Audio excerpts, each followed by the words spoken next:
The second the front door clicked shut behind my two kids, I knew the world had tilted off its axis and would never right itself again. Mia, 10 going on 30, dropped her purple suitcase with a thud that echoed like a gunshot in my chest, and Leo, 8 and still convinced hugs could fix anything, froze mid-step, his Spider-Man backpack sliding from one shoulder. They looked at each other the way soldiers do after a firefight. Eyes wide, lips pressed thin, a silent conversation I wasn't invited to. I knelt, arms open, the way I always did when they came home from anywhere, but neither moved toward me. That was the first fracture. "Hey monsters," I managed, voice cracking on the pet name we'd used since they were toddlers. "Missed you like crazy." Mia's gaze flicked to the floorboards, Leo's to the ceiling. The air smelled of airport pretzels and something metallic, fear maybe. I stood up slowly, heart jackhammering. "What is it?" I asked. Leo swallowed so hard his throat clicked. "Mom said we're not supposed to tell," he whispered. Mia elbowed him, but the damage was done. Tell. The word detonated inside my skull.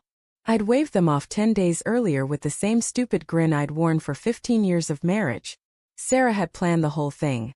A family bonding trip to Costa Rica. Just her, the kids, and Uncle Mark, her co-worker who'd apparently become indispensable. I'd stayed behind because some idiot at the firm scheduled a client presentation the week of departure, and Sarah had kissed my cheek, said, "We'll send pictures, babe." And I believed her because believing her was the foundation my entire life sat on. I'd built our house on that foundation, literally. The mortgage paper still had both our names in tidy black ink. While they were gone, I'd scrubbed the kitchen until it gleamed, mowed the lawn in perfect diagonals, and slept diagonally across our king bed like a starfish claiming new territory. I told myself the ache in my sternum was just missing them. I was wrong. Mia finally spoke, voice small but steady. "Uncle Mark isn't an uncle, Daddy." She said it like she was reciting a fact from school, but her fingers worried the zipper on her suitcase until the teeth screamed. Leo nodded, eyes glassy. "He kissed Mommy. A lot. Like in the movies, but real." The room tilted. I gripped the back of the couch to keep from folding in half. My first instinct was laughter, absurd, hysterical, because this was Sarah, the woman who cried at SPCA commercials, who still blushed when I whispered dirty jokes at parties, who kept a gratitude journal and read it aloud every New Year's. Sarah didn't cheat. Sarah was the safe place I came home to after 12-hour days of spreadsheets and fluorescent lights. Except the kids weren't lying. Kids that age don't have the architecture for elaborate deception. Their faces were open books written in crayon in terror. I made them sit. I made myself sit. The couch springs groaned like they too resented what was coming. "Start from the beginning," I said, and my voice sounded like it belonged to someone else, someone who'd already died inside. Leo launched in, words tumbling. They'd flown first class, Mark's treat. He'd carried their bags, ordered them virgin piña coladas with extra cherries, taught them to say pura vida, with a terrible accent. At the resort there were infinity pools and iguanas the size of house cats. Sarah laughed more than she had in years.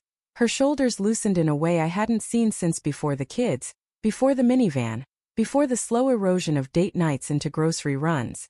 Mark touched her constantly, hand on the small of her back guiding her through crowds, thumb brushing sand from her thigh, fingers laced through hers on the balcony at sunset. Leo demonstrated, linking his own grubby fingers together. "Like this but tighter," he said. Mia stared at her knees. "They thought we were asleep," she added quietly. "But the walls were thin." I pictured it with brutal clarity. The thatched roof cabana, ceiling fans spinning lazy circles. Sarah in the gauzy white cover-up I'd bought her for our 10th anniversary. Mark's mouth on the hollow of her throat where she spritzed that vanilla perfume every morning. The kids in the next room pretending to sleep while their mother unraveled the life we'd sworn to protect. My stomach lurched. I bolted for the bathroom and retched until my ribs ached, until the only thing left was the sour taste of betrayal. When I came back they were holding each other on the couch, two small bodies forming a fortress.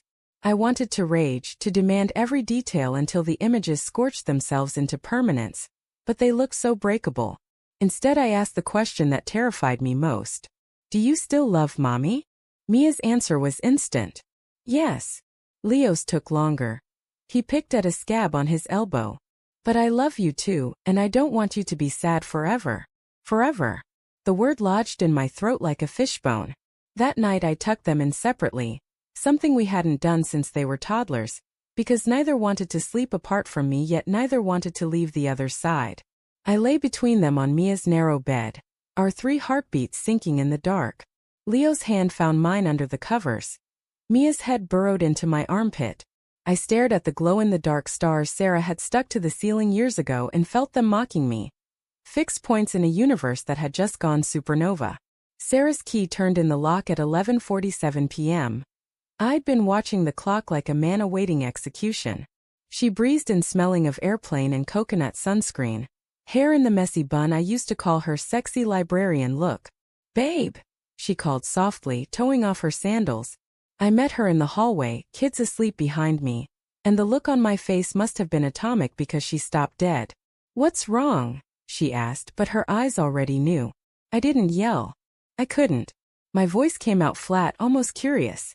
"The kids told me everything." Her face cycled through emotions so fast it was almost comical.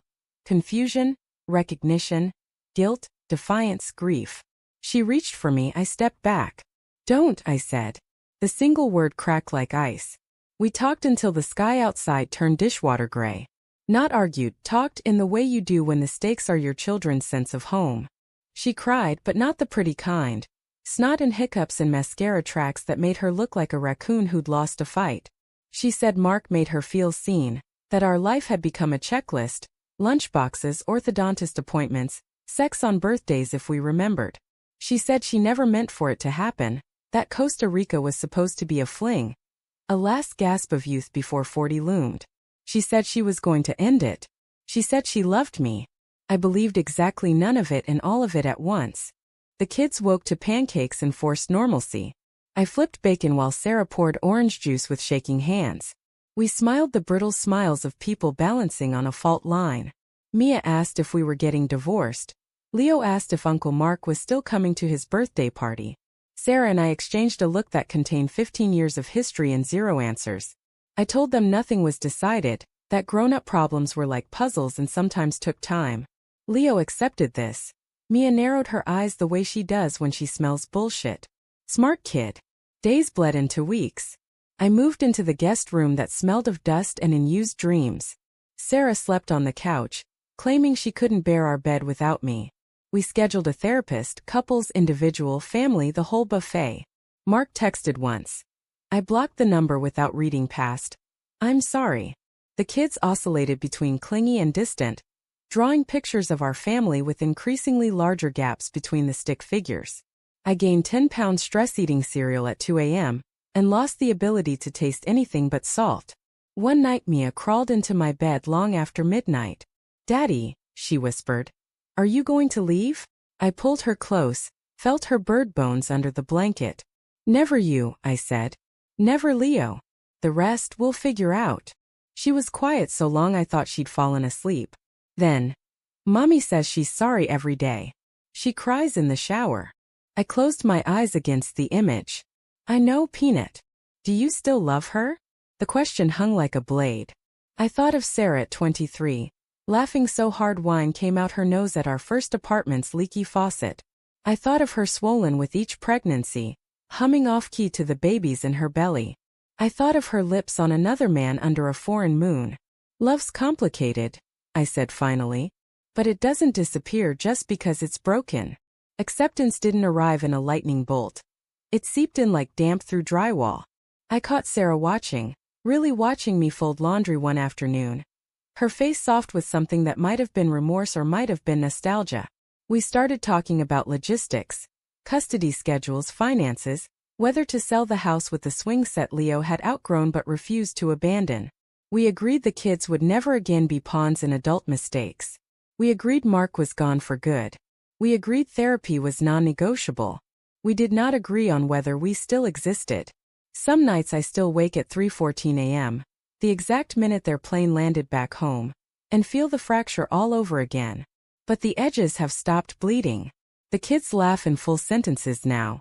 Sarah and I can sit at the same dinner table without the air igniting. I don't know if we'll rebuild or demolish, but I know this. Betrayal didn't just break my heart. It broke the illusion that love is a fortress. It's a garden fragile, requiring daily tending, capable of growing weeds or roses depending on what you feed it. And sometimes the person holding the watering can is the same one who salted the earth.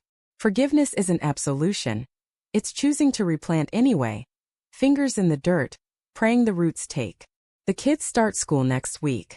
Leo wants to be Spider-Man for Halloween. Mia wants to be Ruth Bader Ginsburg. Sarah bought the collar online. I smiled when the package arrived, really smiled, and for a moment the house felt almost whole. Almost.